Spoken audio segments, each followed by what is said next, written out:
Good evening, ladies and gentlemen. Today is Monday, September 11th, 2023. We welcome you to the September meeting of the Milford Board of Aldermen. Please join me as we salute our flag, and I would ask you to remain standing for a moment of silence for those lives lost 22 years ago at the tragic events happened on 9/11/2001. Also, we lost a great member of our community, Rich Carey, who served on our Planning and Zoning Board as well as our ZBA Board. Thank you.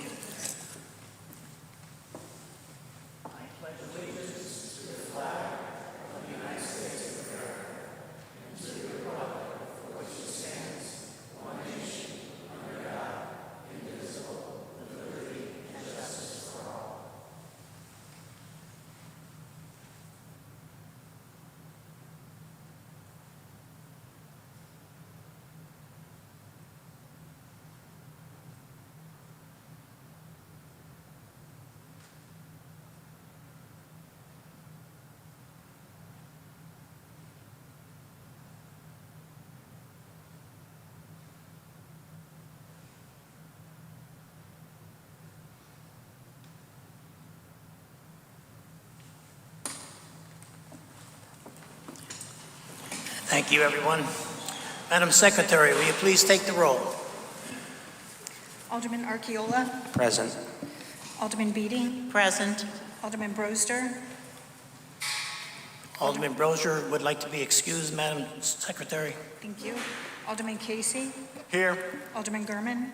Present. Alderman Giannatasio. Here. Alderman Marlowe. Here. Here. Alderman Moore. Present. Alderman Mulrennan. Here. Alderman Pacelli. Alderman Pacelli would also like to be excused, Madam Secretary. Alderman Parente. Here. Alderman Vitro. Here. Alderman Vitale. Here. Alderman Lois. Here. 13 are present. 13 present. We do have a forum. Now we have a presentation from our mayor, Mayor Rich Smith. Thank you, Mr. Chairman.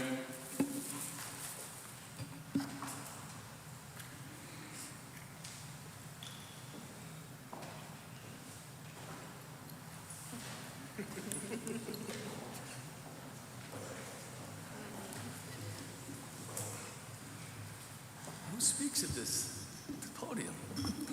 Like really tall. Good evening. Excuse my back, please. I want to welcome the Milford Little League Junior Girls Softball Team and the Milford Little League Girls 12 and Under Softball Team. Do I have that right? Is that this way? I got it. You know, in preparing for tonight, as we just mentioned, today's the anniversary, September 11th, and I had a chance to make comments this morning, and one of the things that I talked about was how we felt we came together on that day. That the tragedy of that day brought Americans together and made us feel like one. And although a far stretch from the horrors of that day, we're reminded that some things bring us together as a community, whether in sorrow or in celebration. And so it's a nice way to end the day by recognizing this group and letting you know that what you did, it was bigger than softball, and it was bigger than sports. It, even beyond what you probably realize, it brought the community together. We were proud. Everywhere I went, everywhere any of us went in Milford, I want to know how the girls were doing. You're going to the send-off. Are you watching them on ESPN2? We became a smaller and tighter community because of you guys. So for that, I thank you. This is bigger than softball. So remember that. You had a part in our modern history, if you will. And so It gives me joy to be able to recognize you all, and I think we have somebody from the state here as well, a couple of folks, our state legislators, to also present you with citations from the state legislature. I have all your names here, and I'm going to try to get through them. Our Public Works Director is here somewhere, and I had asked him, can you improve the lighting in this room? Because I can't see anything when I'm at the podium, but I think that request fell to the bottom of his list. So bear with me. Well, what I'd like to do, girls, is I'm going to present, on behalf of the city, a proclamation to both teams and hand it to your coaches. And then I have a copy for each of you as well, and I'll hand the folder of proclamations and they can be handed out. But if you will indulge me, I will attempt to read these proclamations to you, and hope I can get through them. So whereas the 2023 Milford Little League Girls 12 and Under Softball Little League team became state champions for the third straight year. They won it 10, 11, and 12 under. They went on to win the New England Regional Tournament after winning against Vermont 11-1, Rhode Island 13-1, and Maine 11-1, and finished top 4 in the world at the Little League Softball World Series in Greenville, North Carolina.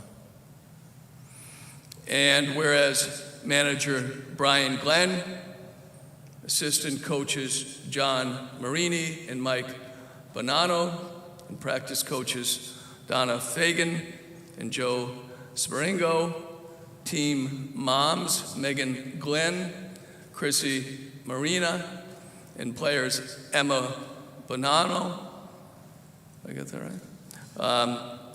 Maya Brown, Holly Kuhn, Marina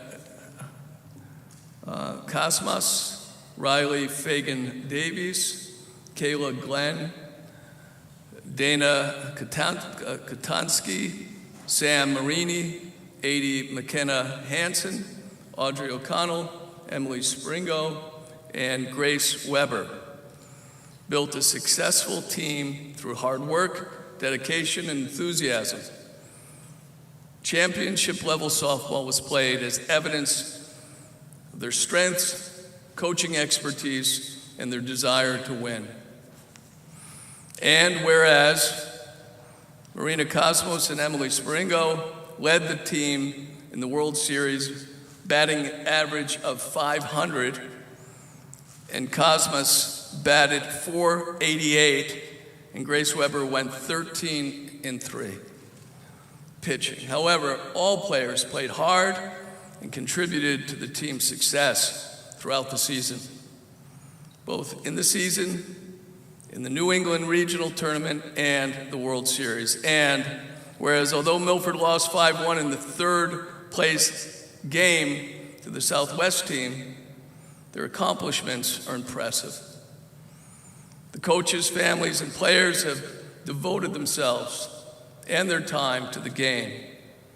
They have shown incredible teamwork and determination and sportsmanship.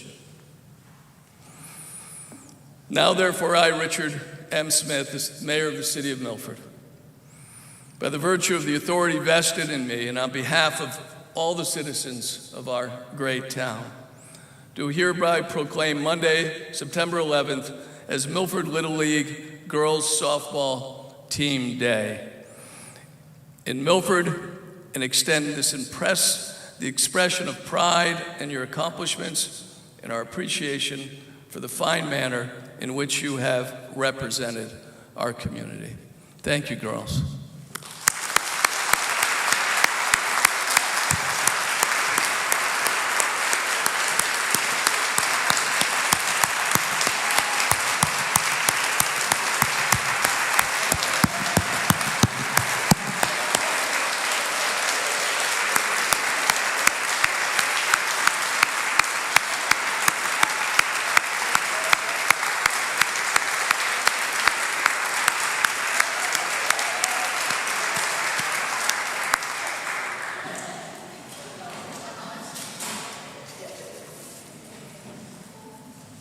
By the way, we expect nothing less next year.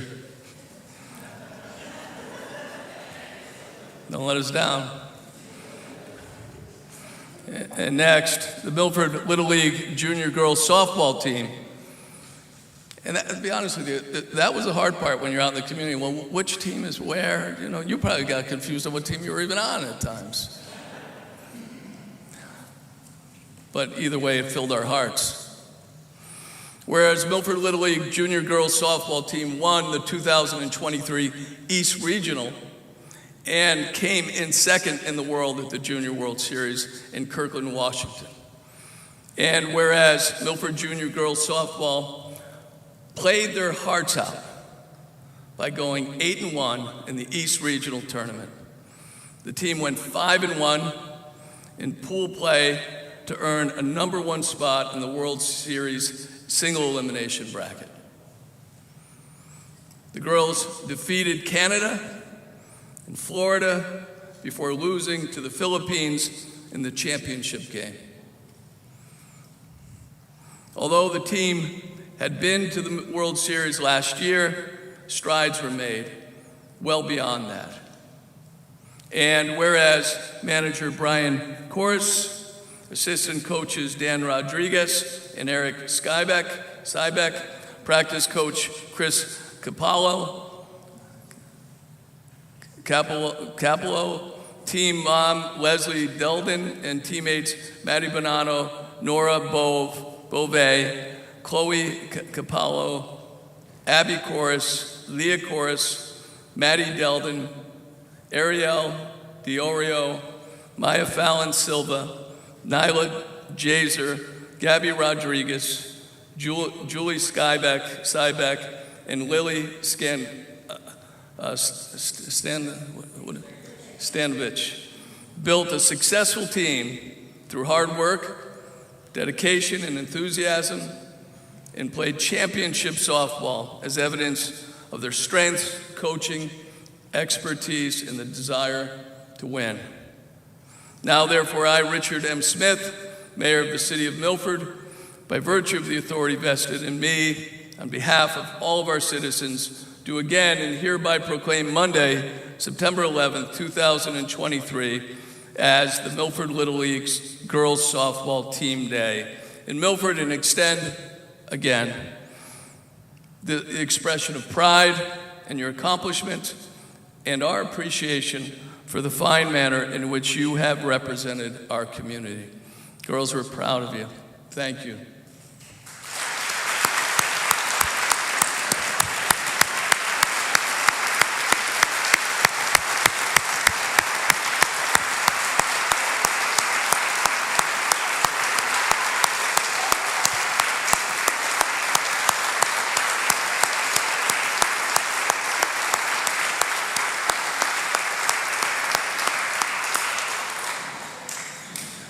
I'd like to recognize our state delegation who would like to come up as well.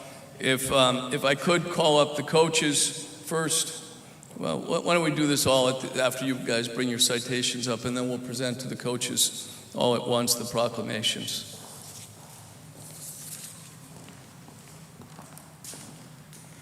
Thank you, Mr. Mayor. My name is Frank Smith. I'm one of the state representatives here in Milford. This is my colleague Kathy Kennedy, another state representative in the 119th District, and our distinguished state senator James Maroney. As the mayor mentioned, your accomplishments this year were a source of great pride to Milford, but they're also a source of great pride to your fellow citizens of the state of Connecticut.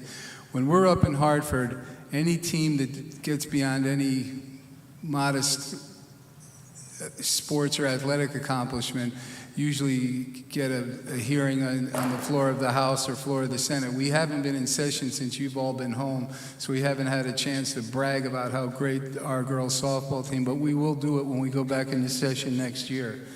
I have some citations for each of the players and coaches, both the girls softball and the under 12. And I'm going to ask Senator Maroney and Representative Kennedy to read each of the citations, and I will provide copies to each of you through the coaches. But if Kathy and James, if you could, let me just give you another one. We're not going to read each citation. No, we're just going to read. We're going to read for one for each team. Outside. Kathy, do you want to start? You want to get- All right. I just want to echo Rich's sentiments that Chris Saley needs to fix the lights in here. So, no. Seriously, just, I think, Rich, you said it very well, that today was a roller coaster day in that we started remembering that fortunately you guys don't have that day yet. I think for my grandparents, it was Pearl Harbor. At my grandfather's funeral, people came up talking about how he came out to talk to them on Pearl Harbor and could recall every day. For my parents, it was when Kennedy was shot, and then for us, it was on September 11th.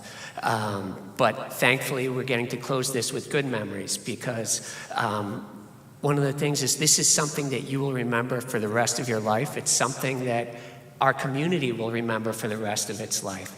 I still remember when I lived in Milford my whole life, but the Trumbull Little League team, when they went to the World Series, and Chris Drury was part of that and was a pitcher back in the late 80s. So this is something that people will remember, and you should be proud of yourself. We're proud of you, and I know that your parents are extremely proud of you. And I think to make it to the Little League World Series is like lightning striking, and you've done it twice.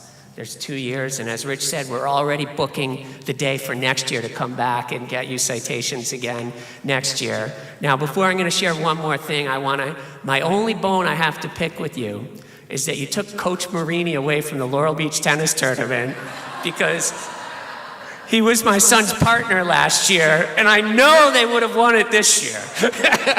But that's all right. When you keep going, they'll keep playing tennis for a while. You only have so many years to make the Little League World Series. So, and just, to share, every morning I start my day, I read an email called the Daily Stoic. And this, today, Ryan Holiday writes this email. This morning he shared a story of Brian Sweeney. Brian Sweeney was on Flight 175.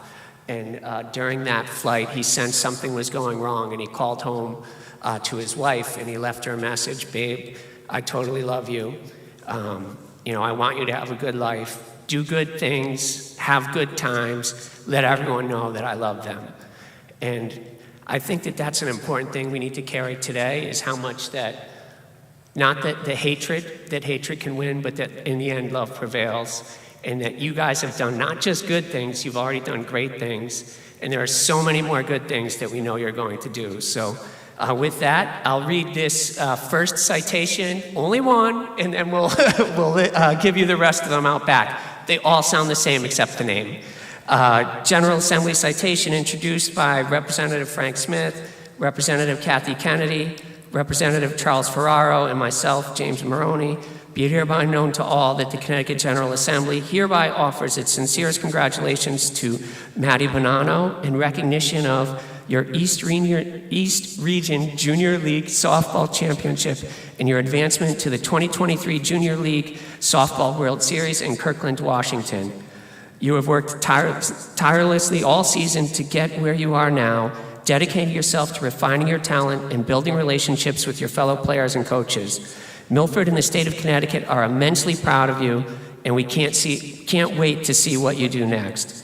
The entire membership extends its very best wishes on this memorable occasion and expresses the hope for continued success given this we've held on to these for a while, 6th day of August, 2023, at the state capitol, signed by Marty Looney, President Pro Tem of the Senate, Matt Ritter, Speaker of the House, and Stephanie Thomas, Secretary of State. Congratulations.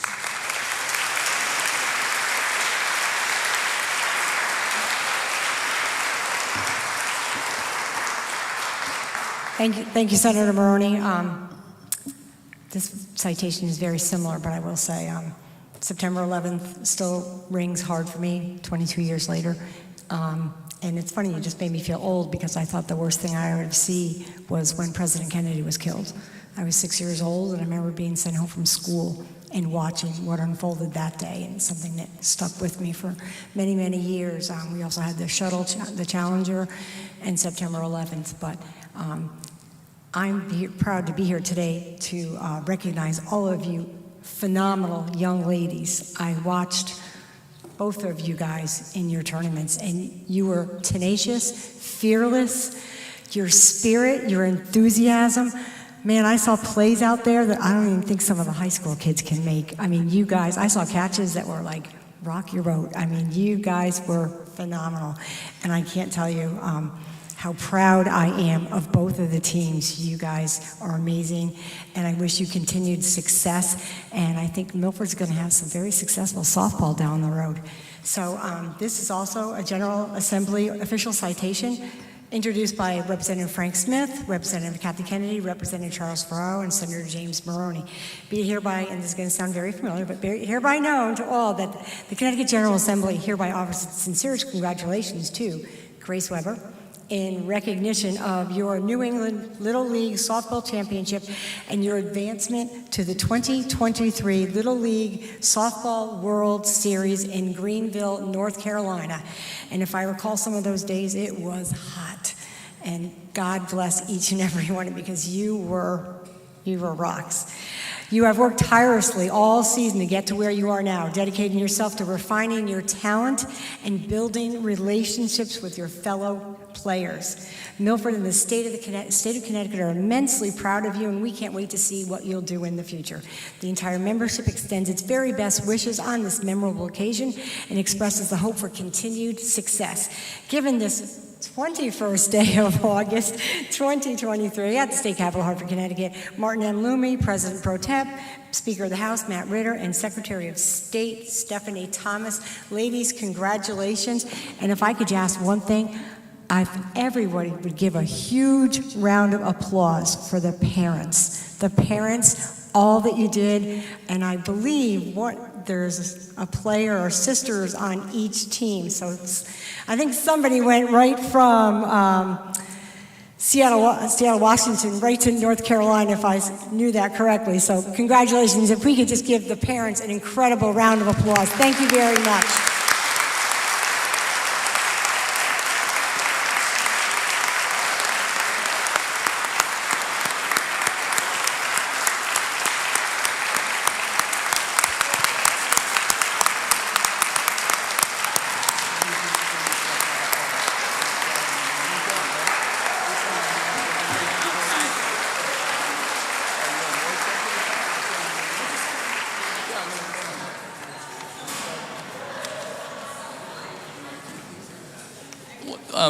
So could I have somebody to represent both teams to come up, and we'll hand off the citations? I don't know.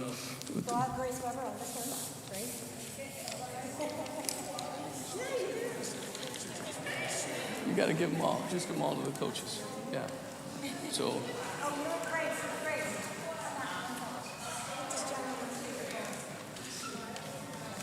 So we are. Okay.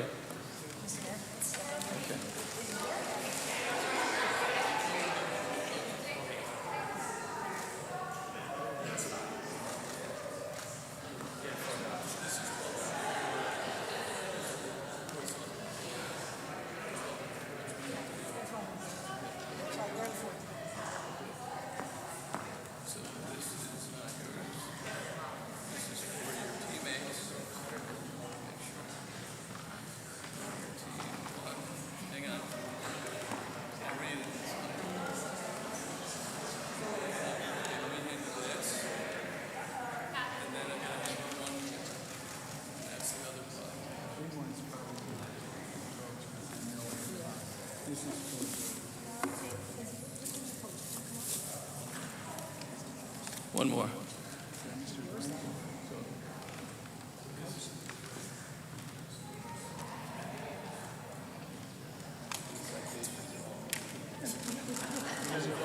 Number 12 is in the other. Yeah. Yeah. Congrats. Thank you. Congratulations. Amazing. Amazing. Yeah. All right, one more.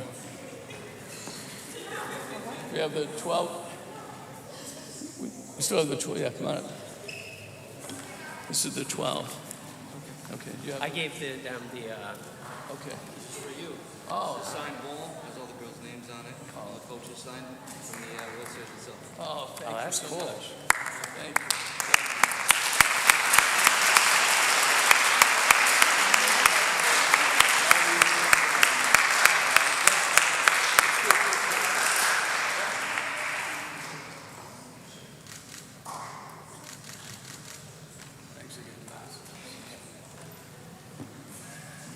Ladies, thank you again for your superior performance and the pride you brought to our community. We'll see you next year. Don't let us down. Thank you.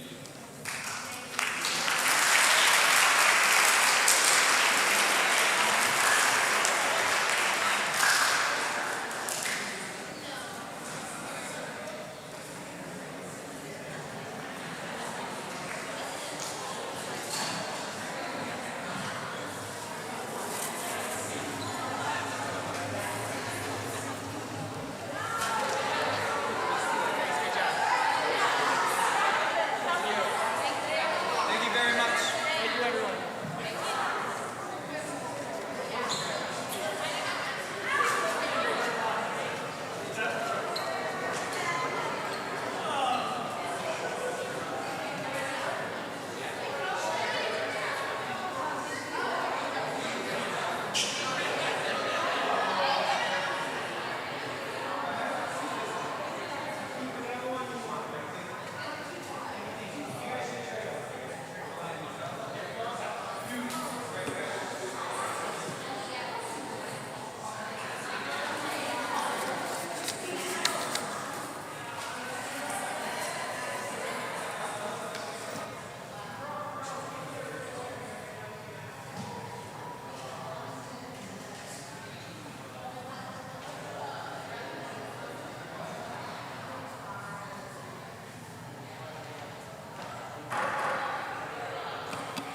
The next portion of the meeting is devoted to public comment. Statements are strictly limited to the legislative function of the Board of Aldermen. Please use every effort to limit public speaking to the permissible business of this Board of Aldermen. The time limit granted to each speaker should be 3 minutes. Residents, taxpayers, and electors may address the board at this time. The board encourages speakers not to express derogatory, insensitive, or offensive statements, or to engage in personal attacks against individuals. In order to allow everyone an opportunity to speak, I'd ask that everyone please limit their comments to 3 minutes. Anyone wishing to address the board can do so at this time.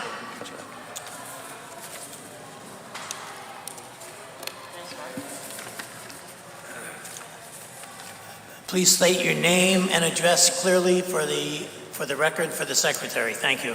Absolutely. My name is Gary Frankel.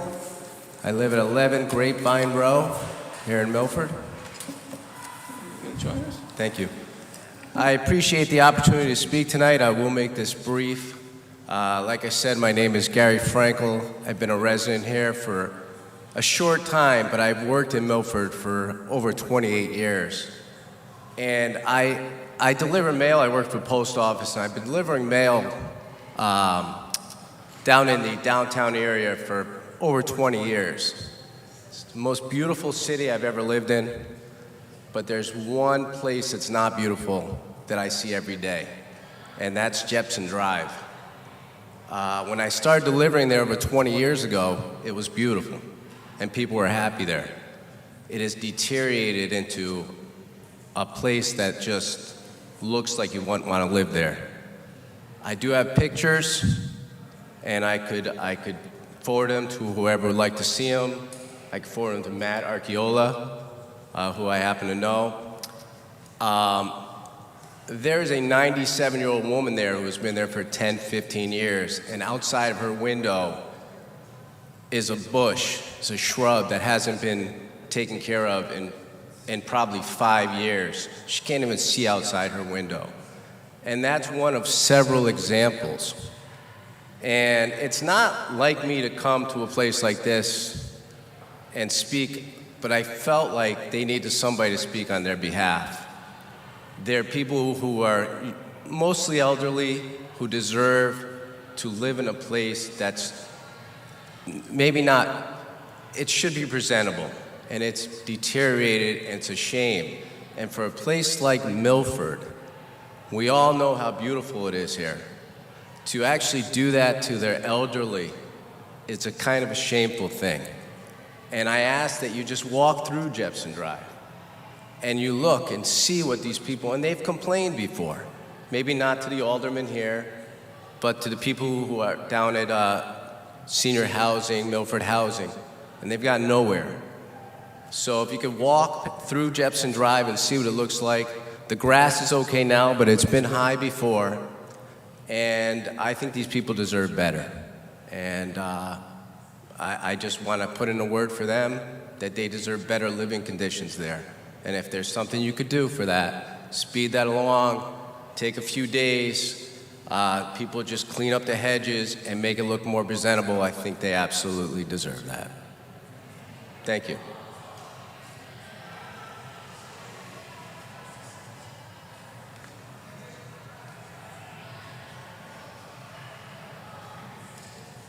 Anyone else wishing to speak to the board can do so at this time. Seeing no one, we'll go on to item number 3, Alderman Beatty, agenda item number 3, consideration of minutes for the regular meeting held August 7th, 2023.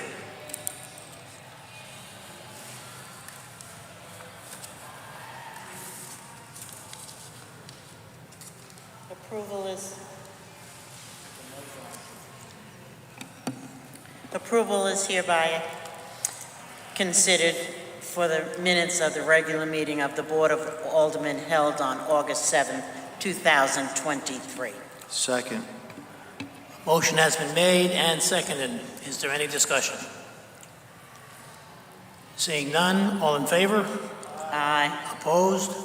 Motion passes unanimously. Agenda item number 4. There was no special organizational meeting. Agenda item number 5, Chairman's Report. Just like to remind everyone that this weekend is the Irish Festival, starting on September 16th and going to the 17th. And also the Oktoberfest will be September 23rd. Agenda item number 6, Mayor's Report. Is the report from the Mayor. Mr. Chairman, thank you.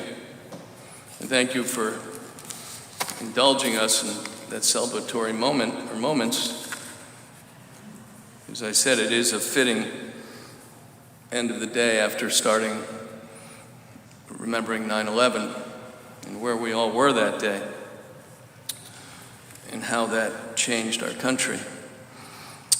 We did have a ceremony, as many of you know, today down at Live Oaks to commemorate the solemn occasion. It was well attended. Alderman Vitale, thank you for your words and your attendance. Alderman Genitacio was there, Alderman Gurman. It's a sad day, but a day that I think we also need to celebrate, that our first responders, the people who ran into burning buildings selflessly, probably knowing they were never coming out. So it's right that we remember, and we did today here in Milford. Last month, I think a month and a half ago, I met with the DPLU group, one of their staff meetings, and listened in, and one of the issues that came up at that meeting was some concern about safety. Some folks didn't feel safe in the Parsons building. Understandably, there's a lot of doors unlocked. Listen, public buildings are by their very nature open, and there's a certain amount of risk. Nonetheless, I wanted to understand better. I've since found out that there's about 1,000 safety committees in town. I don't know. I couldn't sort through them, but we've put together a small group comprised of Tanya Barnes and Karen Fortunati and Chris Saley, Adam Heller, Tony Weeks, and Justin Rosen, to say, okay, what are the issues? What are the safety concerns facing our city? Let's identify them. Let's prioritize them. And we met several times. A lot of direction and help from Tony Weeks. And we agreed to put together a day for city employees where we actually were so bold as that we shut down government for 90 minutes. We felt it was that important. And we assembled in the Parsons building, and we had presentations from fire, from Tim Sutton, Adam Heller from IT, Chris Wakes Norris, Brian Rogie, and we talked about fire drills, which apparently don't happen anymore, or haven't in years. We talked about emergency medical responses. We talked about active shooter drills. And the feedback from the employees was amazing. They felt that they were being listened to, cared about. And in my opening remarks at that conference, I said, you know, when we fly on an airplane, they tell us to put the oxygen on ourselves first, because otherwise we can't help others. If we don't take care of the people that run this city, we're not going to be much good to our residents. And we need to look after each other. The follow-up to that meeting was going to be that both police and fire were going to be setting up individual training sessions at the department level, or CPR, which is the first time I've kind of come to understand that it's okay to break someone's rib if you're doing CPR. Last time I did CPR, it was supposed to be mouth to mouth. That's changed a lot. But the fact of the matter is our employees felt cared for. Do you know how important that is? So since then, fire has come in and have relabeled all the stairwells and the hallways in Parsons, so that in an emergency, they can indicate where they are in that building, which isn't always easy. And by the end of October, we will have completed training in all the departments, not only in the Parsons building, but in all city departments, including the library, which sometimes feels disconnected and at risk. So I was proud of the work that this committee did. I was honored to be part of it, and I think it's something that needs to continue and will continue. And my thanks to the committee for their work and the work that awaits us still. There had been an ordinance proposed tonight to address some salaries. And as you know, I canceled that or rescinded the request. But what I'll share with this board tonight is the recognition that we need to look at our salaries across city employees, because we need to be competitive. We need to be on the field. We used to have a benefits package which was, I think, separated us. People would come here not so much for the pay, but for the benefits. But we've kind of bargained a lot of that away. And it's imperative that we take a holistic and systemic look at our salary structure as a city. Our HR director just lost her third benefits coordinator in 4 years.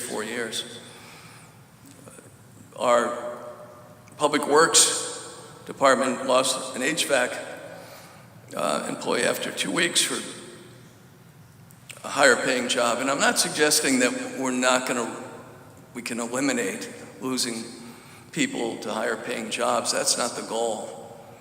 But the goal is to be reasonable and know where we should be salary-wise. I've asked Tanya Barnes to put together a comprehensive salary survey of similar size, similar demographic towns.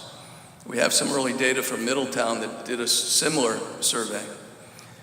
And let's take a look at where we stand compared to other towns, similar sized towns. Let's just know. Let's know what the delta is. Are we way behind? Are we close? Let's mark those deltas and then let's address it. It could be a 1 year, 3 year, 5 year. I understand that we're not going to solve the problem, assuming there's a problem, and I think there is, or challenge, an opportunity maybe. We need to come up with a plan to address compensation. And so Tanya is working on that now, and I will update you further as some of that data gets compiled. I pulled back the ordinance for a host of reasons. You know, as I said to a few folks earlier, in the private sector, salary treatment is confidential. You don't know what your peers are making for good reason sometimes. In the public sector, it's, you know what your peers are making, and when they're getting raises, people are asking, and rightfully so, well, what about me?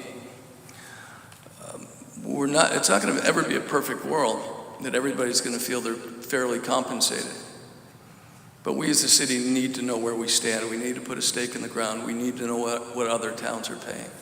And then we need to make some decisions. So that's an initiative that's underway. Another thing that I look forward to and I hope to do in the next month is put together an open house here of our boards and commissions that are open to appointments, mayoral or aldermanic appointments, our ZBA, our golf commission, and all the commissions. I find, we just appointed somebody, as you know, last month to pensions.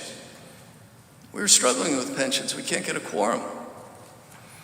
And what's amazing, and you probably find this too, is that when you ask people if they'd like to get involved, more times than not, they say yes. It's almost like they never thought of it. No one ever asked them. And so what I want to do within the next month is put together an open house, and we have representatives from each of those commissions. And we notify the public to come and hear about what those commissions do. And sign up. I'm not saying there's openings, but communicate the opportunities to the public. So we open up government. Talk about transparency. We say, here's what each of these commissions do. We need people on animal control, or we need people on golf, or we need people on pensions. And here's what this is what the commissions do. Leave your resume, sign up, we'll keep you informed, and if there's openings, and it gives us, hopefully, a list to draw from. So I'm not chasing people around neighborhoods saying, hey, would you be interested in being on pensions? We can't get a quorum. People want to be involved. They just need to be asked, or in this case, invited. So I'm excited about this. It was actually a suggestion of my partner on this initiative, and that's Julie Nash, of our economic development director, who brought the idea to me, and I love it. So you'll be hearing more about that. I had the honor of addressing about 500 teachers and administrators and school staff at the convocation last week. I forget if the weeks run together. What an amazing group of people. The day before, 2 days before, I had a chance to speak to just the new teachers. And I applauded them for the choice they made in choosing teaching, in recognizing the opportunity, which is my mantra in my later years, is what can we leave the world a little better than we found it each day? And these teachers have a chance to do that every day. Not that it's easy. Not that some days they don't want to walk away and quit, I'm sure. I shared the story that I substitute taught one day, and I realized then I could never do it because I just wasn't made for that. I had a chance to spend 5 or 6 hours with the superintendent touring the schools on the first day, welcoming kindergarten kids and middle school kids and high school kids and walking the hallways of our schools. It was an honor for me. And you'd all be proud, if you haven't had a chance, proud of the condition of our schools, the attitude and the energy of the teachers and the administrators and the school staff. It was a special day for me, and I got to spend a lot of time with the superintendent. Finally, I respectfully request your consideration on items 8A through 8D. Thank you, Mr. Chairman. Thank you, Mr. Mayor. The next item on our agenda is item number 7. There is no unfinished business. Agenda item number 8. Moving on to new business. Alderman Beatty, agenda item number 8A. Board of Aldermen approval is requested for the appointment of Democrat Ralph Mayo, Jr., 38 West Main Street, Unit 3, 06460, as a member of the Golf Course Commission to fill the present vacancy, term to expire 12/31/23. Second. Motion has been made and seconded. Is there any discussion? Alderman Beatty, you have your anything on? Alderman Parente. Thank you, through you, Chairman. Good evening, everyone. Could we get a brief summary about the background of Mr. Mayo?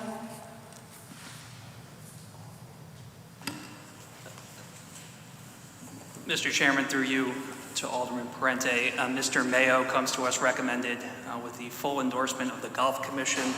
Unfortunately, to time this appointment with the next Golf Commission meeting, in which they were struggling to maintain a quorum, we struggled to get a full detailed resume from Mr. Mayo, but a brief background: he is a Marine Corps veteran.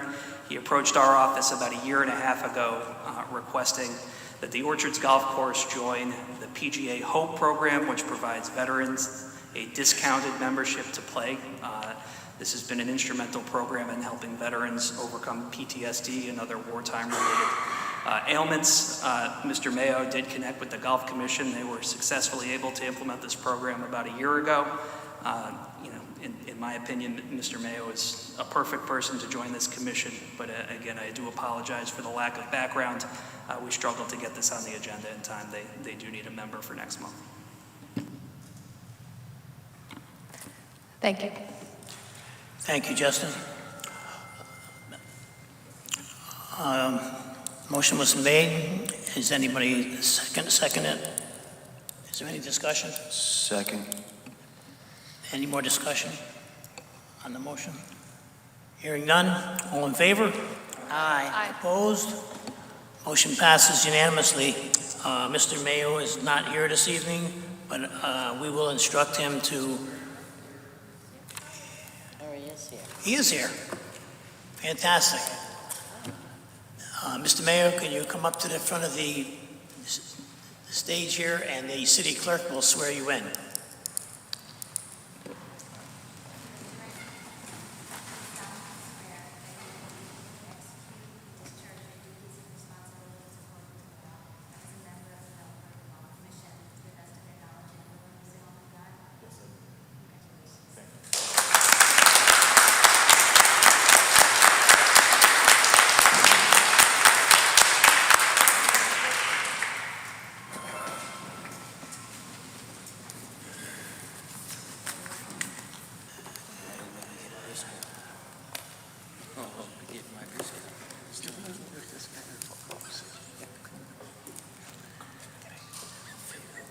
Next item on the agenda is the agenda 8C.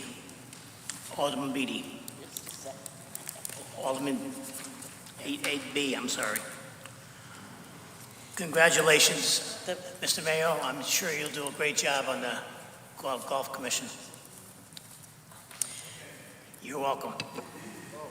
We didn't vote, did we? Did we vote?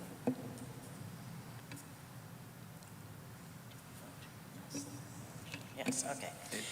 8B, Board of Aldermen approval is requested for the attached service level agreement between the City of Milford and New Era for VoIP service and to authorize the mayor, finance director, city attorney, and IT manager to take all necessary steps to effectuate said agreement, including signing all documents. Second.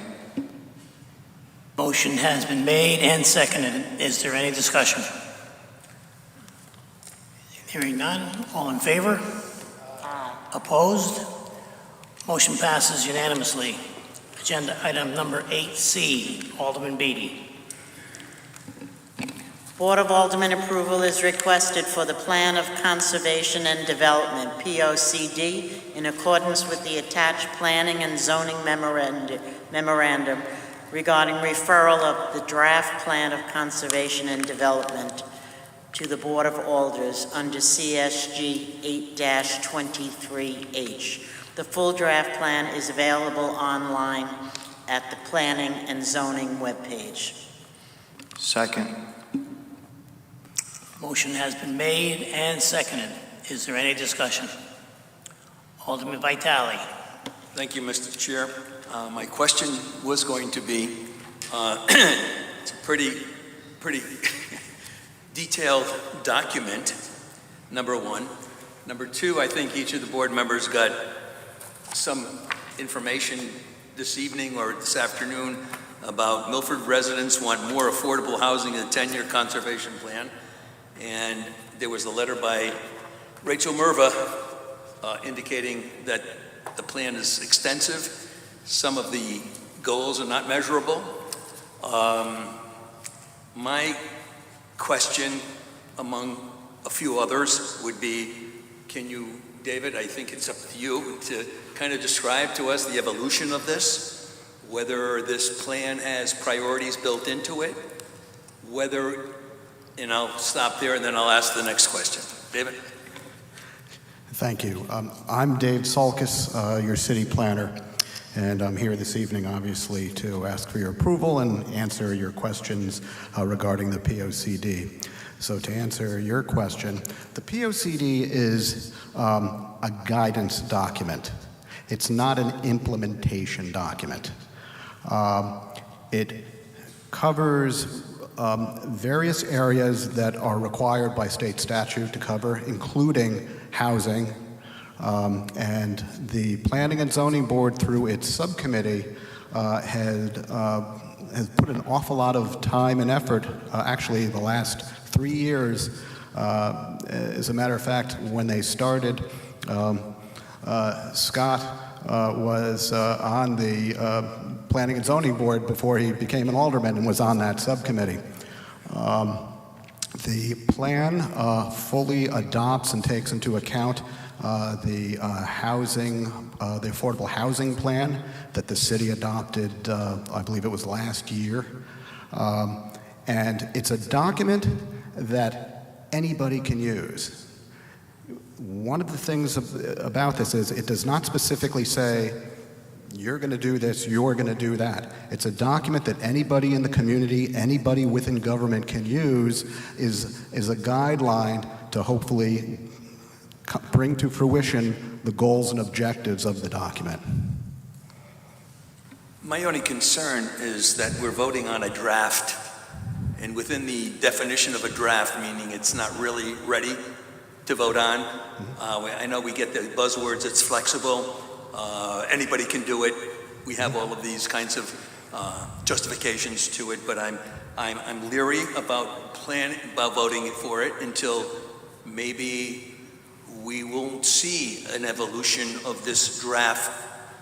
Does it ever get finalized? The question would be, I probably already know the answer, it will never get finalized because it's in constant flux. But the issue is, I have reservations in voting for something that is a draft. The reason why it's a draft is by state statute. You only get the draft. You're part of the process toward its ultimate approval. So you are presented with the draft as it is today, and you have 65 days from the time it was submitted to give your guidance, if you so choose, to the Planning and Zoning Board. Whether you adopt it or you don't, whether you give guidance or you don't, The Planning and Zoning Board, after that 65 days, can go on and adopt the document. They're going to have a public hearing. They may have more than one public hearing that may result in some changes to this document, some tweaks to the document. But ultimately, they're going to be putting this on their agenda in October for its adoption. So we will see the final document come by us? No, you will not. Why not? Because you have 65 days from when we gave it to you.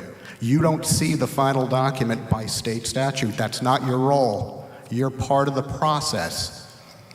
Just as this draft document is given to the Council of Governments, because by statute, they have to comment on it as well to make sure that it is compatible with the state plan of conservation and development.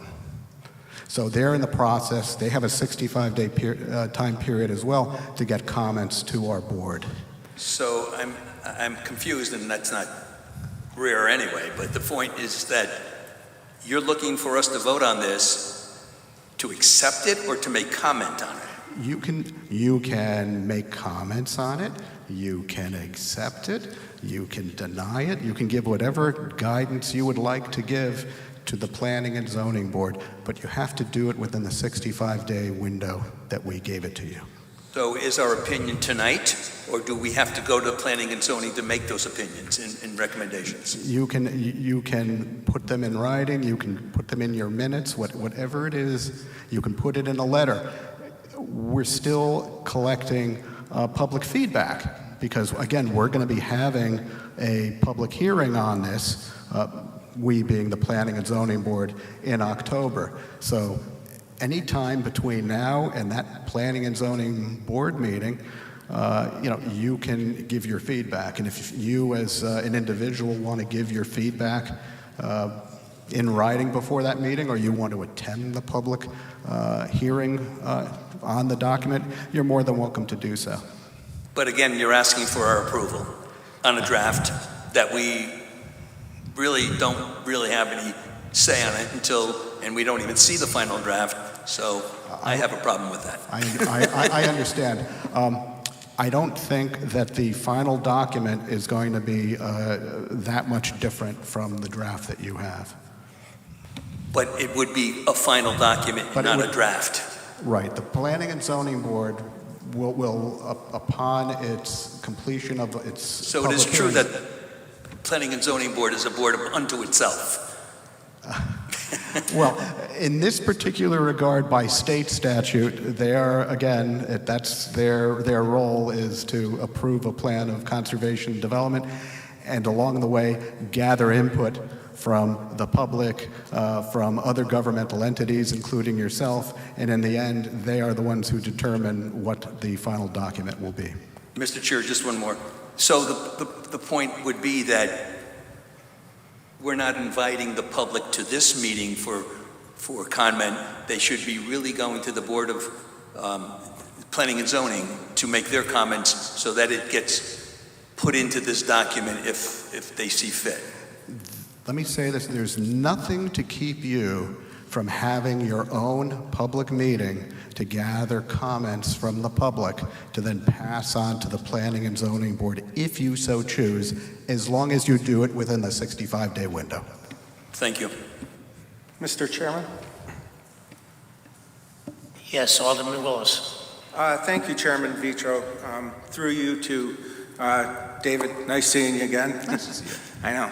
I remember I was actually on this board about 20 years ago when we first adopted a POCD. At the time, we didn't have one, and it was something new for us, and I remember at the meeting that everybody that was involved in putting that document together when they came to the Aldermen, they were pretty excited that night. Has this POCD been effective under the original idea of what it was supposed to be about, the plan? Has this document been effective, or is it a mixed bag? Again, it's a planning document. It's a guidance document. So, yes and no. There are developments in town that have been approved based on recommendations of the POCD. There have been regulation changes in the zoning regulations based on recommendations of the POCD. Again, there are recommendations for various things in town that aren't, say, within the purview of the Planning and Zoning Board. They're within someone else's jurisdiction, which the Planning and Zoning Board doesn't have control over, but they're there, and other entities would be the ones who would have to take the ball and run with it to bring those items to fruition. So in some cases, there's success, in other cases, there isn't.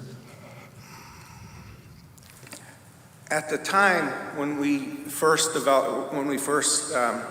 our POCD and we adopted it, were POCDs popular in the state back then and we're kind of behind on it, or are they fairly new? The communities go by that.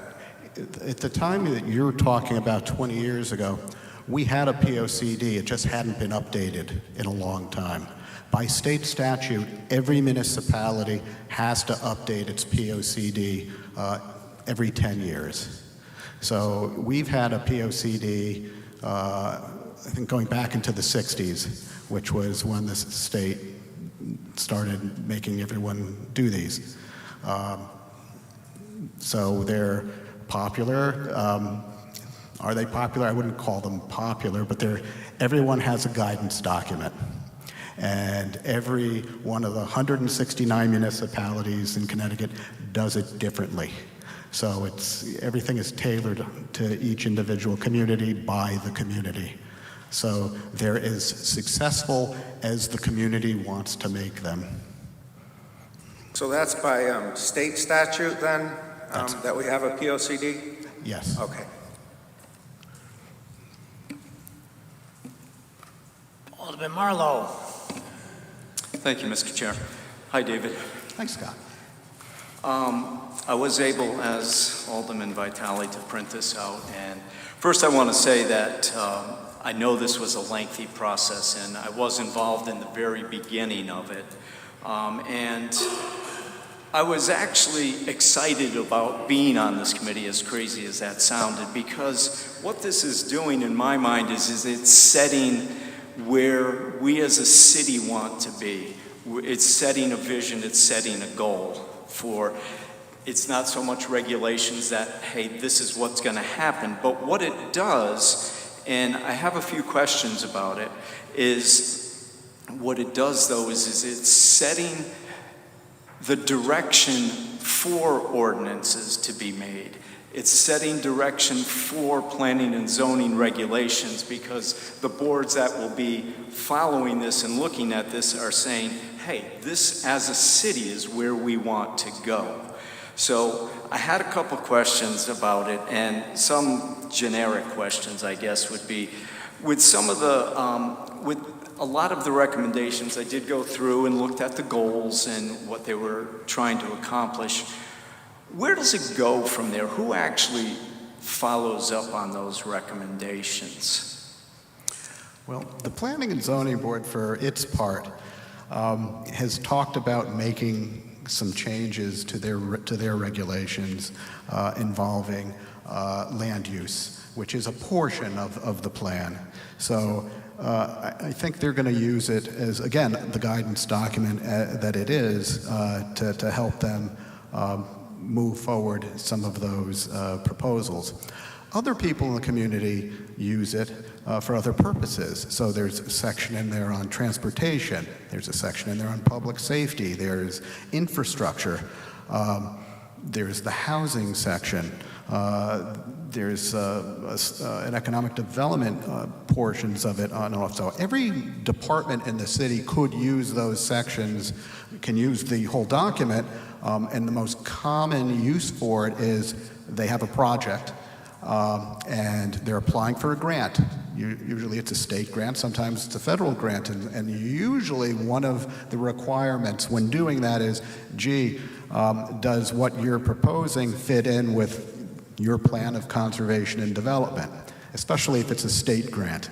And they can easily take the document and send it along with their application, say yes, and then point to the sections of the document. So in that regard, it's got a particular monetary value based on what you're asking for. Mr. Chairman, if I could ask another question or two, is just along with it as well, another general question. I know that through this I see that there's studies to be done, and I guess question whether it's a traffic study or whatever, where does the money come to do those studies to help implement what is in this? So again, it's a guidance document. The planning board isn't telling any particular department or entity to do that. So when you look at, for instance, in the, I believe it's the transportation and circulation section in here, it talks about areas of the city that have bad intersections and dangerous roads. The Public Works Department, the Police Department, whatever the structural changes that are needed to make the roads safer, that's not up to the Planning and Zoning Board. Is that up to Public Works? Is it up to DOT? Is it up to the police? Those are the entities who are going to be the ones who are going to fulfill those particular goals. And again, that's why it's a general document for anybody to use. A developer could use this document.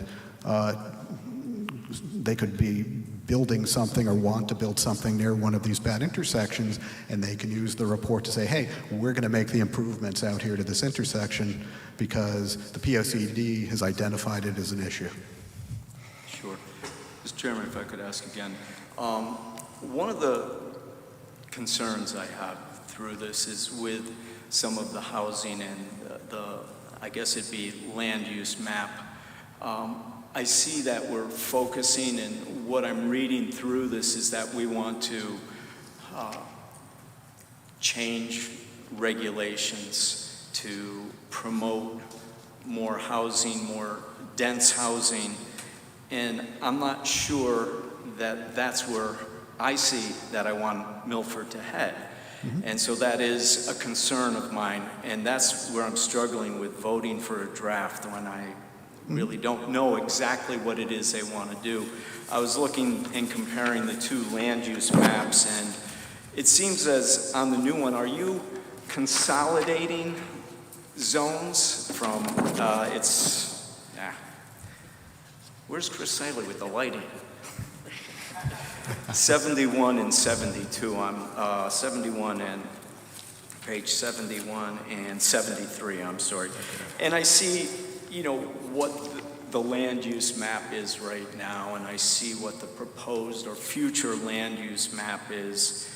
And I guess I have a few concerns or questions about it. I guess my question is, are you consolidating zones? No. Because I just see the difference between these two. These are general land use maps. Okay. These are not zoning maps. We have, I think, close to 20 different zones. We were looking for a way to depict general land use types around the city. So these are not specific change. No one is saying we're going to change an R5 to an MCDD no. This is just general land use maps. Right, because the one that concerned me is the one that is behind the library, where on the new one, it shows it as mixed use residential and commercial. And obviously for me, I'd rather not see that. That area. Well, the good news is that land is owned by the city. Sure. So the planning board could zone it anything they want, but the city owns it, and the city is not bound by our zoning regulations, so the city can do anything it wants back there. So You may recall at the our last planning POCD, we actually had a consultant in to do a charrette that was looking at downtown and looking at land that the city has in that vicinity, and in their opinion, found that it was underutilized with what's there now. That was an opinion. Had others in the city thought that they were correct, there would probably be something else there now, but there isn't. So I would not be at all concerned about land that the city owns, because you as a board have more to say about what the city does with its land than anyone else. Again, my comments I really appreciate the work that was done in this, but in looking through it, it is a general, I won't say vague, but general and that's its document. purpose. And that's its purpose. It is general, and it's supposed to be general. Right. Yeah. But again, back to the housing, some of my concerns with the development along the post road that would like to be implemented, where there's more, maybe not mixed use, but apartments along that. How does this fit in with the city doing studies on what the infrastructure can really support in the city, whether that's the sewer, or if anyone has driven down the post road on a Saturday and introducing a lot more traffic onto some, how does that all play out? How do you balance this? Well, there's a couple of answers to that, and especially when it comes to anything that's on a state road. You've got a couple of things. One, if no matter what the development is, if it's coming to the board by a special permit, they're going to be submitting a traffic study, because our zoning regulations require that. But the other thing is, if it's on a state road like Route 1, depending on its size, the state has to review it and also approve it. And if they need improvements to Route 1, it's going to be up to the developer to do those improvements. And that happens all up and down Route 1 when we have development. And as an example of that, the area where Subaru is and Shaw's, which had nothing there, now has traffic lights and extra lanes and things because of the development that's there. Mr. Chairman, just one last thing, and I know other people have questions. It's just, I saw in here too that one of the recommendations or thoughts would be is to try to maybe, I hate to say tighten up, but tighten up on what the buildings look like, where there's not a lot of consistency between buildings. And I'm wondering if do you ever see us forming an architectural review board in the city that would address those issues? Having an architectural review board is not necessarily a dicey proposition, but they're very hard to implement because generally speaking, when you look at the handful of architectural review boards that are in other places in the state, they are occupied by, or they are made up of local architects. Milford, although we do have architects who live here in town, I'm not sure we have enough to populate an architectural review board. And then depending on how what is that board looking at? In other places, it's looking at very specific areas that have been designated for that purpose. So again, we'd have to look at, if we wanted to have that, can you find the talent to be on the board, and to what degree, to what area is it going to be limited to looking at? Thank you. I'm in agreement that I would like to see more unified look throughout the city, but that's another issue. But thank you, Mr. Chairman, for your indulgence. Alderman Archiola. Thank you, Mr. Chairman. Through you to David. Hi, David. Hi. I am also not a fan of neckties. Neckties, yes, I don't like them. So actually, I think you answered a question I had in your conversation with Alderman Vitale, but I was previously unaware that Planning and Zoning was having a public hearing to discuss the POCD, and I wanted to know if that was the recommended venue for either members of the community or local advocacy groups to voice concerns over the current adoption. Yeah, we've been having hearings on it over the last year, and it is the appropriate venue because it's the statutorily required venue. Again, this is a Planning and Zoning Board document, and they have had multiple public hearings on it. We had plenty of written and oral testimony given about various subjects that people wanted the board to pay attention to. Okay. Alderman Vitale had mentioned Rachel Merva, who's from All In for Milford, and I believe she might not have been aware, didn't participate just yet, and I think she has some points that she'd like to make, so I'll refer her to the October meeting. I do have a follow-up question, Mr. Chairman, if that's all right. And I will tell you, she did participate, as did Alderman for Milford, at various board meetings regarding housing. Okay, So, maybe I have part of the information. Yeah, I'm familiar with her. I've chatted with her. Oh, very good, very good. And you had mentioned that this is just an overarching guideline for where we'd like the city to be. Right. I know that the housing crisis is not unique to Milford. We are feeling it rather intensely here. We're in one of the hottest markets in the country, and luxury apartments don't necessarily do anything to make the city more affordable. My question is there anything, is the POCD, is there a way to give it some teeth? Is there a way to make a quantifiable difference in how we make Milford a little bit more affordable? The document provides the guidance for the teeth, and what I mean by that is, if you're talking about development, if you're talking about changing some current land uses to a different land use, say commercial or industrial to residential, this document can be used by the Planning and Zoning Board to do that, because the teeth don't come from the POCD. It's just a guidance document. The teeth in this particular case would be a change in the zoning regulations for the Planning and Zoning Board to allow those uses in those particular areas.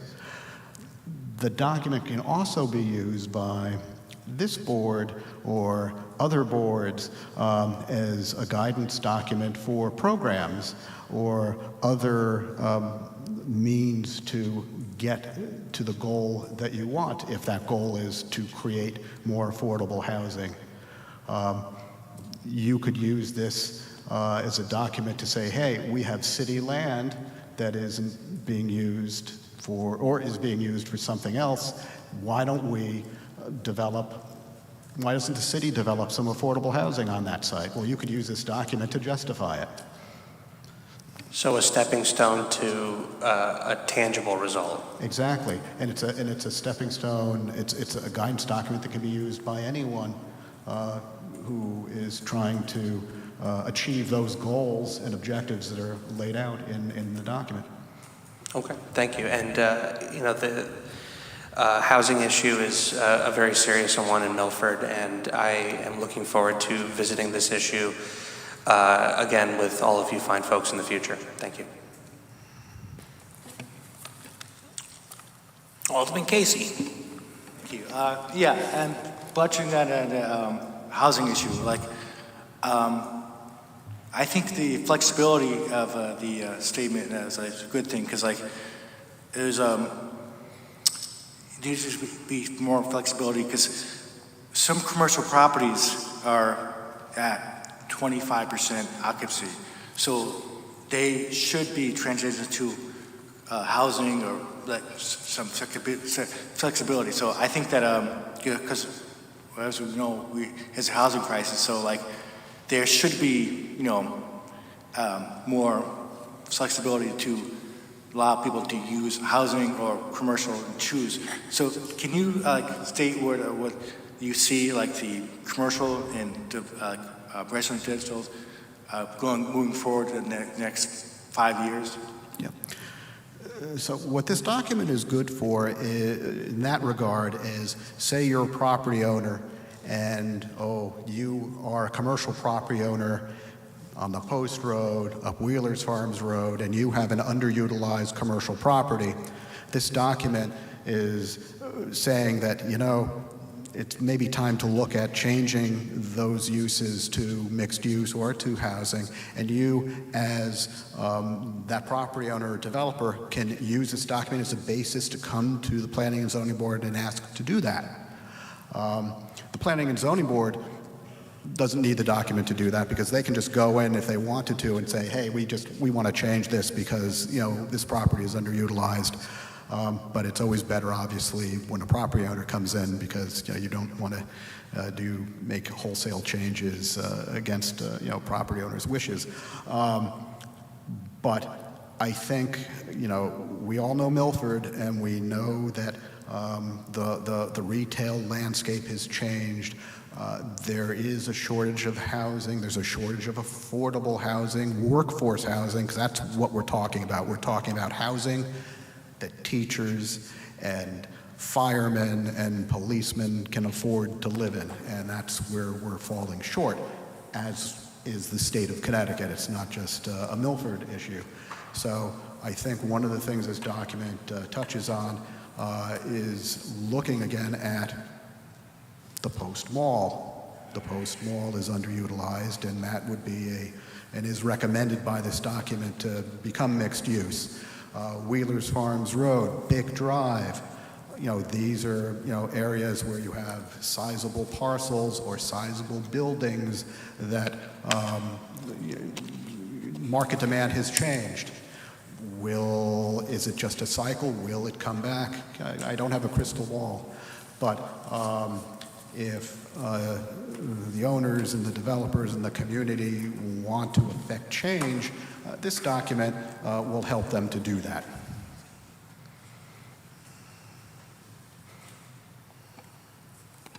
Alderman Giannattasio. Thank you, Mr. Chairman. Through you. Good evening, David. It's good to see you. Good to see you. And I would also like to thank you for all the time and work that's been put into this plan at the Zoning Board. We do appreciate that as well. You did indicate just now that there's been some changes in the plan. So my question was, going back 10 years and fast forward to now, what changes stand out to you? You mentioned the Post Mall has been identified as a property that's classified as being underused. The property could be used in a better way, to accommodate some of these changes. Change is inevitable, and, we have to adopt to change. So what else is in here, in your opinion, as the city planner, that stands out? The CDD3 zone, which is New Haven Avenue between downtown and Route 1. The CDD3 zone prohibits housing.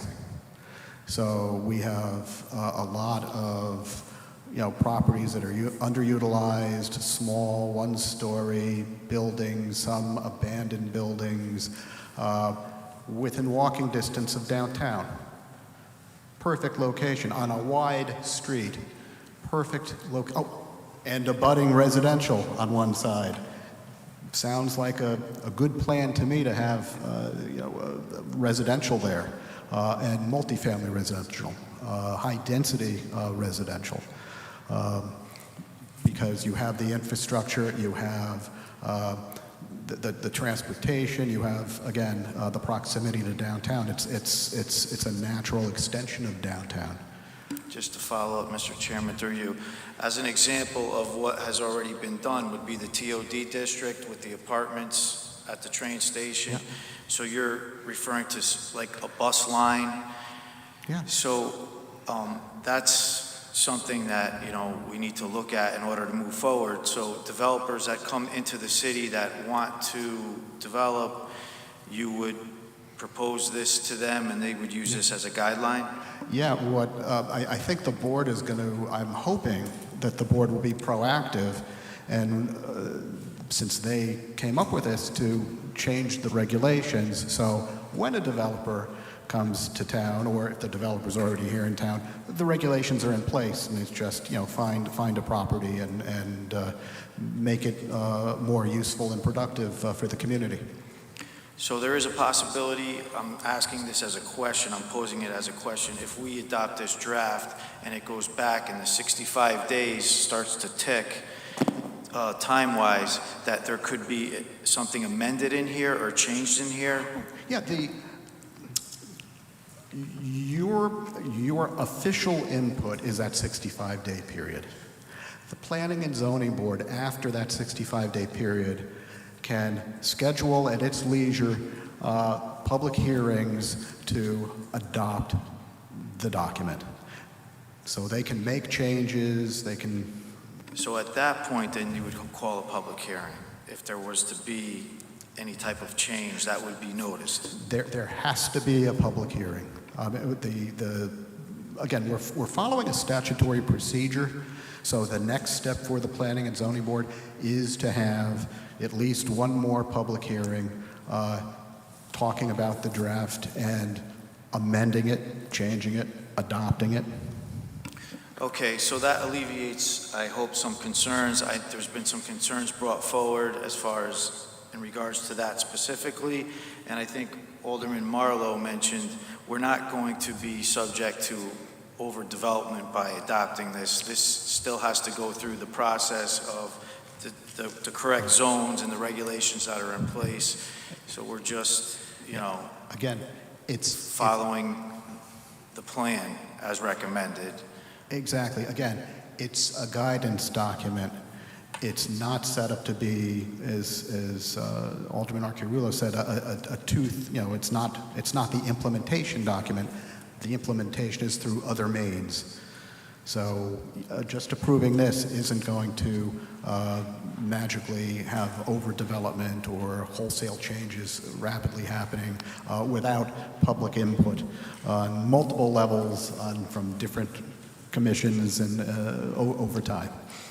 And we've had a rate of success following this guideline up until this point through the development of the city. Would that be a fair statement? I think that's fair. I think a majority of people I hear from, not everybody, but a majority of people I hear from are very happy with the development that they're seeing and the rejuvenation of downtown from you know, what it was. And we have the new project that is ready to, I think it's started already. Yeah. Yeah, on River Street. Yeah. Yeah. And that came. And that came through you as well, because that was city property.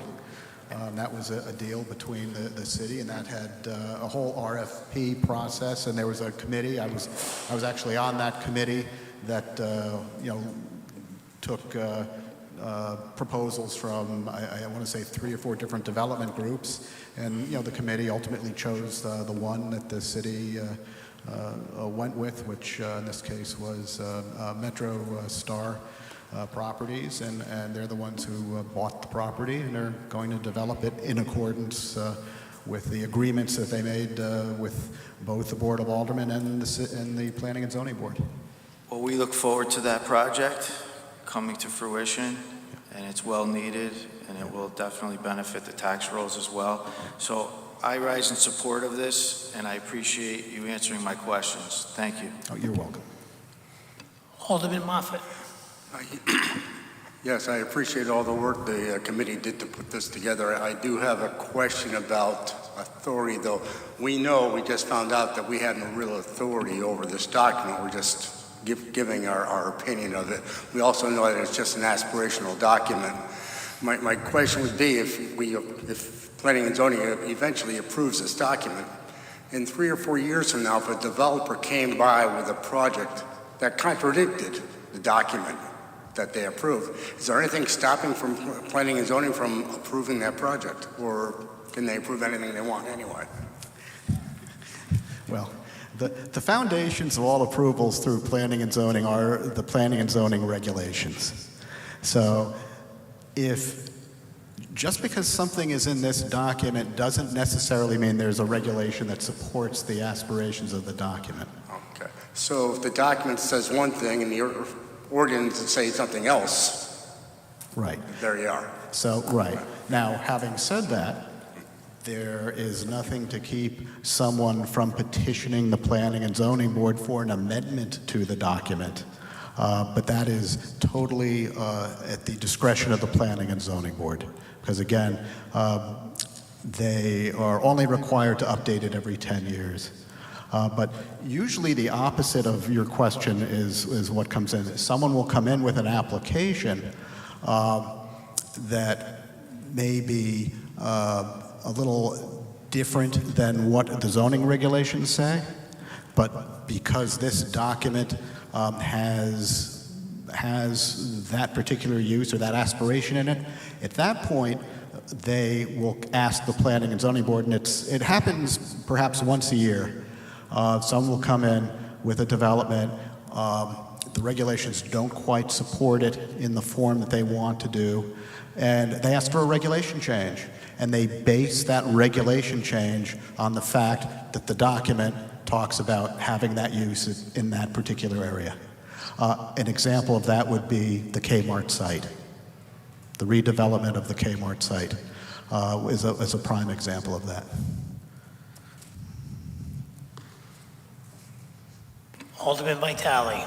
Thank you, Mr. Chair. Thank you, David, for the time, the exhausting questions and answers that are posed to you. I guess I kind of am summarizing the fact that this document satisfies a state mandate. Sitting on top of this pyramid is planning and zoning. So I really, at this particular point in time, don't know why the Board of Aldermen needs to approve this document when already, whether we approve it or not, it is satisfying a state mandate. It is allowing P&Z, again, to do whatever they need to do to make it happen. They can change regulations. They can do whatever they want. They sit unto themselves. So I can't honestly vote for this draft because I don't think it needs our approval. But I thank you for all the work you've done and the explanations that you've given us tonight. Thank you. You're welcome.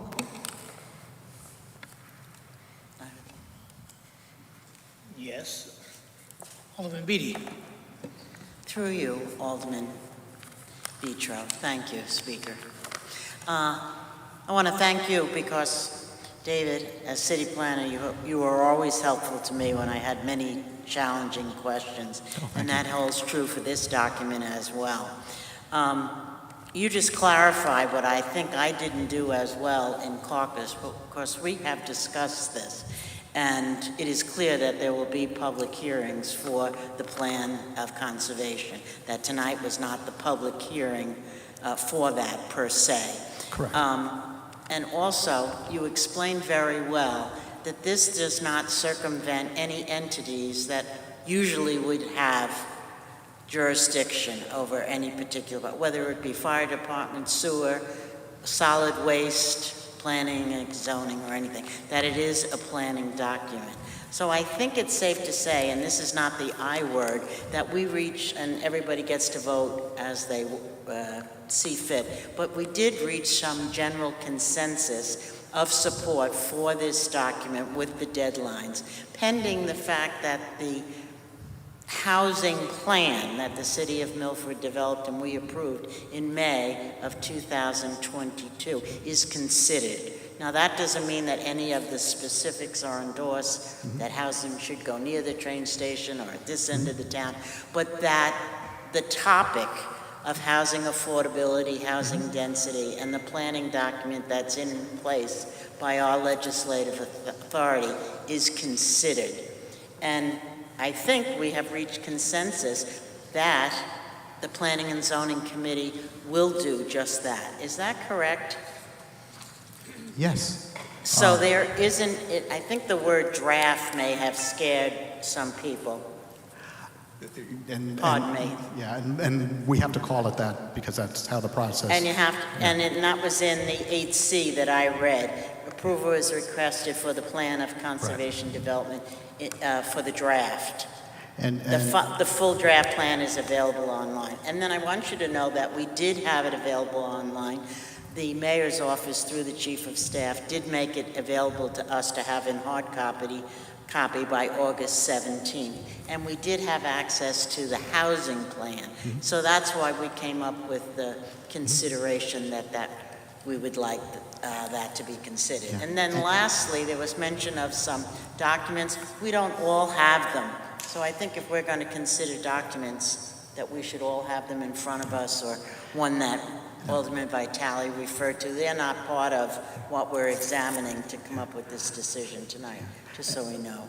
Okay. And I just want to, you're welcome. And thank you very much. You're welcome. And I just want to point out that the city's of Milford's affordable housing plan of 2022 is specifically called out in this plan on page 32.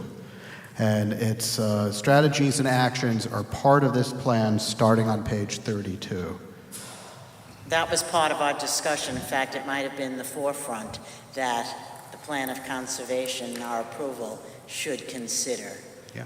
As it says, that's the guidance that the housing plan should be considered. Not endorsed, not the specificity of it, but the examination. Thank you very much. You're welcome. Any more discussion on the motion? Your hand up, Alderman Gurman? There you go. Thank you, Mr. Chairman. Through you to David, thank you for all your explanation and answers. For those of us that are, or any people still on the board that are hesitant, I guess, to vote on it and say it doesn't pass, what happens at that point? Does it go another month? Does it delay the whole process? Nothing happens? Yeah, you're advisory. You're an advisory board to the Planning and Zoning Board in this particular process. So if there's guidance you would like to give them, opinions you would like to give them, you are free to do that. But in the end, the ultimate decision is made by the Planning and Zoning Board. So our decision has doesn't make any difference whatsoever. I would never say such a thing at all. I think after an hour and a half. Is that how long I've been standing here? Again, if you have particular concerns that you would like to, either as a board or as individual members, you would like to pass on to the Planning and Zoning Board as it continues its process toward adoption, you can do that. And you can do that between tonight and, you know, when the public hearings that the Planning and Zoning Board will be having end, you can mail them in, email them in writing. You can come and testify when we have the public hearing. It's your choice. But I would never say that your opinions don't count. They count. Just real quick follow-up. So say that, I don't know, I have a dozen suggestions and I send them in. Are they, really what happens to them? They just throw them in a queue of things and yeah, maybe we'll look at some of these, maybe we won't. Well, just because someone has an opinion, you know, doesn't mean the document will necessarily change based on previous actions, because your opinion may have already been considered in earlier deliberations of what's going on. Again, this process has been going on for 3 years, and at this point, I think we've heard. I don't want to say everything because there's always something that can surprise us, but again, if it's. I think the board takes seriously any comments that people make, and you know if they haven't been addressed in the plan, then you know and the plan is the right place for those comments to be, then I think they're always considered. Thank you. Alderman Parente. Thank you, Chairman, through you. Thank you for being here tonight. I also want to thank the committee who worked tirelessly to put this together. I would like a little more clarification, I think, that my colleagues were asking for as well, and maybe someone else can offer this. In our agenda, it says that we need to give approval based on statute. So can you walk through the mechanism of that? Do we indeed need to give explicit approval to move forward to the next step? David, I don't know if you need a sip of water, but I'm happy to jump in. You feel free to jump in. Right. And, Mr. Chair, through you to Alderman Parente, the answer to your question is no. Right? Your approval, I think some of the consternation that I've heard tonight is perhaps in the wording of the agenda item. It says Board of Aldermen approval is requested. The statute, 8-23H, subparagraph 2, I invite all of you to read it.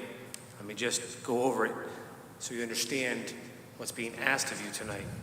At least 65 days prior to the public hearing on adoption, right? The adoption is by the Planning and Zoning Board. The Commission shall submit, so shall is obligatory, shall submit a copy of such plan to the legislative body. All right?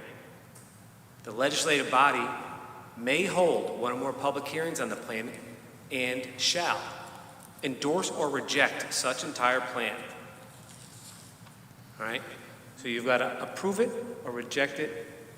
There's no timeline per se. It's just the timeline is 65 days prior to the public hearing on adoption. The goal, I think David says, to have the public hearing on adoption next month. Yeah, October. So it's now before you. You can review it. You could submit comments, recommendations, changes to the commission. I think historically, the last time this was approved, it's been in front of you. Your approval is really, they're asking for your endorsement. Do you support it or do you reject it? One way or the other, it's not going to be dispositive of the plan's approval. That's not your decision. That's the Planning and Zoning Board's decision. So would it make sense to have it say draft? It's going to be a draft until the Zoning Commission approves it. If you prefer a working document, because it's not a final document until everybody. There's going to be public hearings. There's So going to in be its comments. nature, by its function, is a draft? Correct. That we are rejecting Yes. or approving? Okay. Exactly. I think that's helpful for everybody. I hope I didn't confuse it more. But I appreciate that. Thank you, Attorney Bertram. And then thank you for re-emphasizing the fact that the affordable housing plan is integrated explicitly in this plan. And can you tell us what you anticipate will be a hearing schedule generally? Will there be, how many more meetings would be commencing between now and the 65th day? There will be no planning and zoning board meetings till after the initial 65-day period that we're giving you and the Council of Governments. In October, I believe after the first or second week, we're beyond the 65-day period. So the Planning and Zoning Board at that point will schedule a public hearing on this. It may be a special meeting because it, I think deserves its own night versus the other items that they have on their agenda. And at that point, they could have one meeting, they could have several meetings. We won't know until we have the meetings to figure out what changes they might want to make based on the public comment at the last meeting, if they're going to change anything based on the public comments at the last meeting. Don't know. Okay, got it. Thank you. And through you, Chairman, another question. I know this is sort of, as you said, it's aspirational, but it's also, we want it to be robust enough that it can incorporate where we're going to move and what the vision is of the folks, the committee, and all those other stakeholders who are giving input. With that being said, is there anything that we should be aware of that where we want to be envisioning our city to go in terms of best practices in other places, even outside of Connecticut? I know that there was a little bit, but not too much focus on bike lanes and pedestrian safety. That's certainly something out there nationwide that's being tackled, and that we could use that ingenuity and innovation here in our community to make it a more bike-friendly community that has all kinds of other effects that are positive. So anything you might want to speak to around that? Thank you. I don't know that there's anything I can add, because again, things that happen, the items that are in this plan follow a formula from that come down from state statutes. Obviously, bike usage and bike infrastructure is part of this, as well as it was the last POCD. One of the challenges Milford has, unlike other places in the country that are newer, is we have a lot of narrow streets. And we have to share those streets. And when we've looked at, and it's been a few years since I've worked with the Public Works Director on it, but we were looking at, are there streets that we could do a pilot on where, well, to make it bike-friendly and to meet the federal guidelines, you need to have separate bike lanes. We don't have a lot of streets where we can do that. And the ones that we do, it would involve removing parking from one side of the street, which is easy as a planner to go, oh, well, yeah, let's do that so we can run this pilot program. But to the people who live on that street and rely on that parking, that's another issue, which is a political issue, which is something, if you want to help with something, I mean, that's where the political side comes in. If it's a priority of the community to try something new and to emphasize changes in our infrastructure for different modes of transportation, that would be helpful. Whether or not it's politically realistic, I'll leave that. I leave that to others. But I think that we've done as best a job that we could with our POCD, given the city that the over 300-year-old city that we are, and within the confines of Connecticut. We're doing the best we can with what we have. Could it be better? Always. But we're doing the best we can.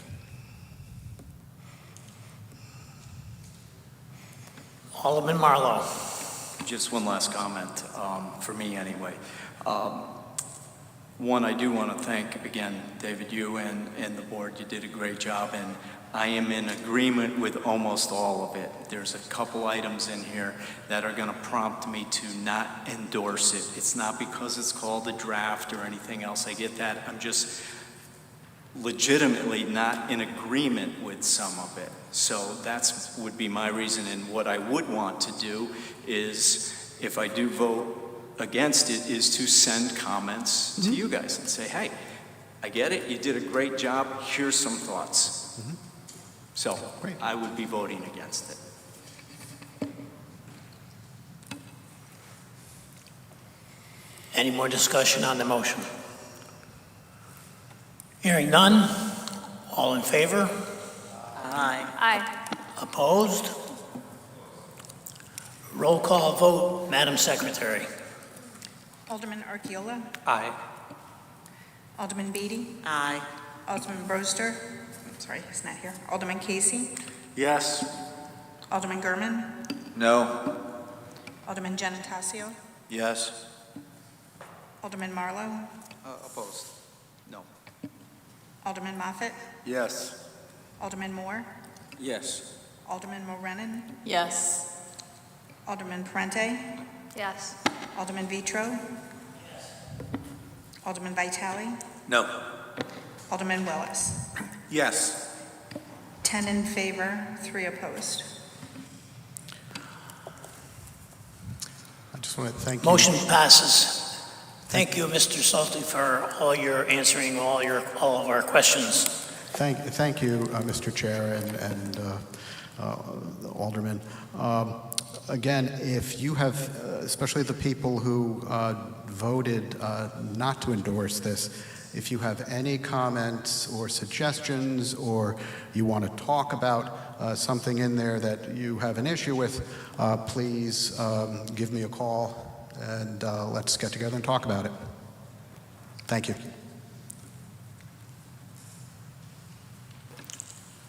Agenda number 9, there is no new business. Agenda number 10. Mr. Chairman?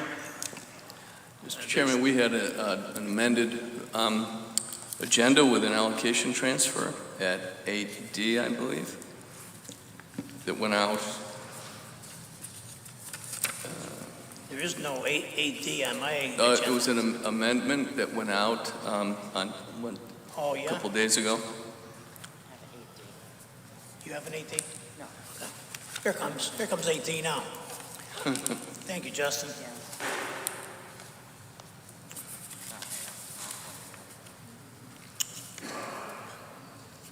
Agenda item 8D, Alderman Beatty. Is requested for the attached allocation transfer number 2, vehicles and equipment, public works and police. Second. Motion has been made and seconded. Is there any discussion? Hearing none, all in favor? Opposed? Motion passes unanimously.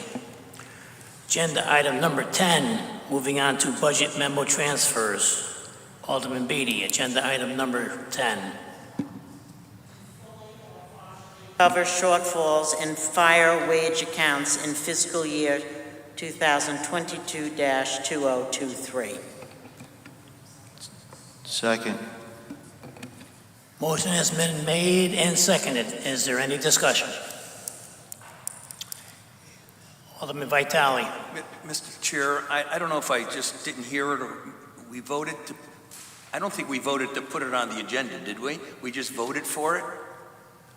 It was on For- the agenda. I'm talking about the 8D. You talking about 8D? It was on the amendment. 8D. Right. Did we voted to put it on the agenda or did we just vote for the amendment?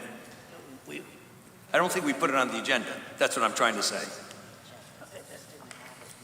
The agenda addendum was sent out on Friday. No, but I'm saying in order to put new business on the agenda, we have to pass it to put it on. No, It was not new business. It was an amended agenda, and there was an 8D. We just didn't have it in front of us. This what is not new information. This is what was sent but this was never on the agenda. It was on the amended agenda. It's on the amended agenda, yes, 8D. It was an oversight that it went out without it, and my office sent out, I think, through the city clerk on Friday. I just was understanding that, it wasn't on the agenda, so therefore we had to put it on the agenda, then vote on it, that's all. No, it is on the Oh, agenda. So we're on agenda number 10. Do we have a second? Second. Motion's been made and seconded. Is there any discussion? Hearing none, all in favor? Opposed? 10-2 now. Motion passes unanimously. Agenda item number 11, moving on to refunds. Pardon me. Point of order. We need to go through 2, 3, 4, 5, 6, and 7 of 10. So I did the 1, and I said, we'll do them one by one, and then we'll vote. So we... You didn't read them all? No. Okay. So 10-2. Okay. To cover 2022-2023 deficit in building maintenance heating fuel account. Can we have a second on that? Second. Motion is made and seconded. Is there any discussion? Mr. Chairman, these are listed as one motion. This is agenda item number 10, consideration of budget memo transfers 13 and 14, funds 1005 and 2812. This is traditionally done as one motion as approved by the Board of Finance. We'll treat it as one motion. So we'll treat it as one motion. That was the clarification I asked for. All Thank right. you for the clarification, Mr. Rosen. Okay, so one more time, read that motion. Alderman Okay. Beatty. And now continuing with continuing to 3, to cover 2022-23 deficits in the general garage accounts. Number 4, to cover 2022-20. Alderman Beatty, you need to just read agenda item number 10, just the way it is. Mr. Chairman? No. Mr. Chairman, 5-minute recess, please. It's considered one motion. Mr. Rosen explained that whole thing. But I'm asking for a recess. We don't have to vote. Do we need a recess? We don't have to vote, but we do need to read them out. They're the employee wage accounts. They're Can we have a public works recess, accounts, please? Call a Recess. You call a recess? We're in recess, I'm sorry.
Will the aldermen please take their seats?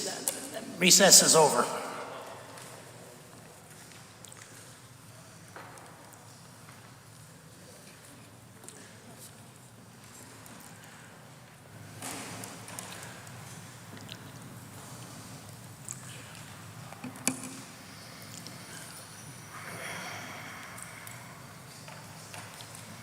To clarify, we're doing number 10, budget memo transfers. Consideration of budget memo transfers number 13 and 14, funds 1005 and 2812. I made the error, clerical error, of reading them one by one. We are voting for that statement. We have a second. Do we have a second? Second on the motion, yes. We have a motion and a second. Is there any discussion? Hearing none, all in favor? Aye. Opposed? Motion passes unanimously. Agenda item number 11, moving on to refunds. Alderman Beatty, agenda item number 11A. Consideration of refunds in the amount of $278,232.52. Second. Motion has been made and seconded. Is there any discussion? Hearing none, all in favor? Aye. Opposed? Motion passes unanimously.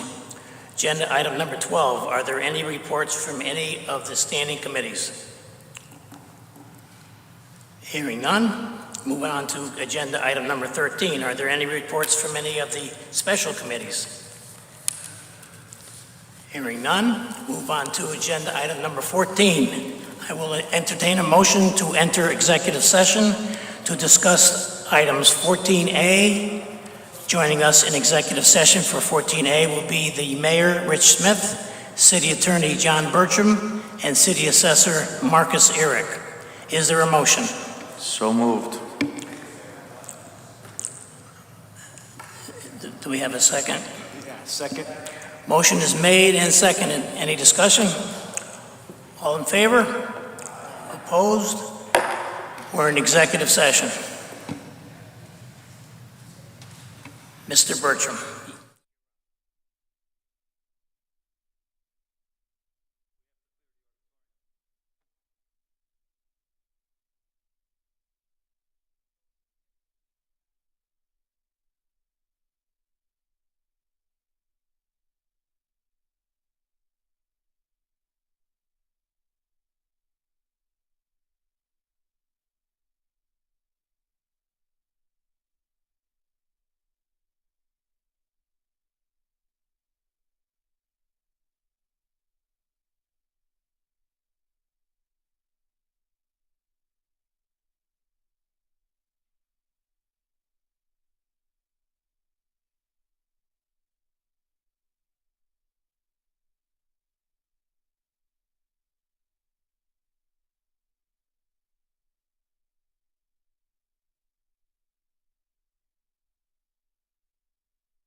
We are now out of executive session.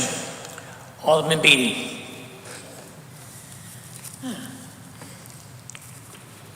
Relative to item 14 of the agenda, Executive Session 1, I respectfully submit the following for your consideration and action. 14A, consideration of settlement of GDKD LLC versus the City of Milford regarding 8 Collingsdale Drive.